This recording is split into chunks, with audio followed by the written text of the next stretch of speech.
You may have heard it said that the mortise and tenon is the fundamental joint in woodworking, and although you can easily make an argument to back up this statement, it might be a bit simplistic. The mortise and tenon isn't just one joint, but a whole family of joints. There are certainly a dozen or more variations of the mortise and tenon that are each designed to fit a particular structural or aesthetic need.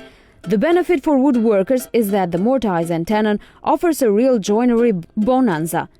The catch is that when designing and building a project, you have to decide which type of mortise and tenon is the best choice for meeting a particular goal. But this doesn't have to be a difficult decision.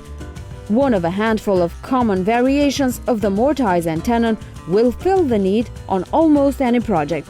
When you familiarize yourself with the strength of each type, you will be able to call on the right joint.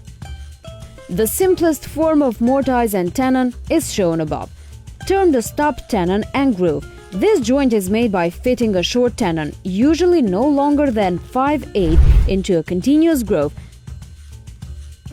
This joint has the advantages of being easy to cut and is often used to make cabinet doors and other light-duty frame and panel assemblies. It offers a fair amount of gluing surface, but the open-ended, continuous groove has weak sides that can crack fairly easily if stressed.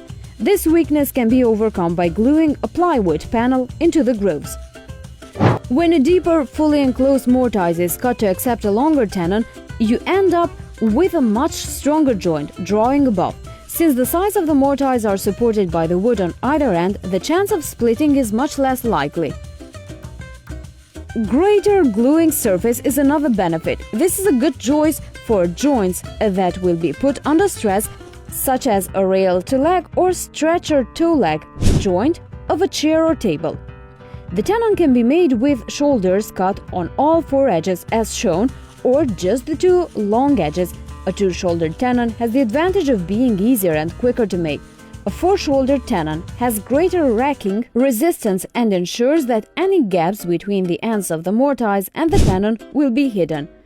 When a tenon is cut back or notched along one edge, the resulting short stub is referred to as hunched, drawing above. This type of mortise and tenon joint is commonly used in making heavy-duty frame and panel assemblies. The obvious benefit here is that the haunch fills the end of the groove. A hunched tenon can also offer structural benefits. For example, when making a large table frame, a hunched tenon offers a slightly stronger choice for joining the rails to the legs.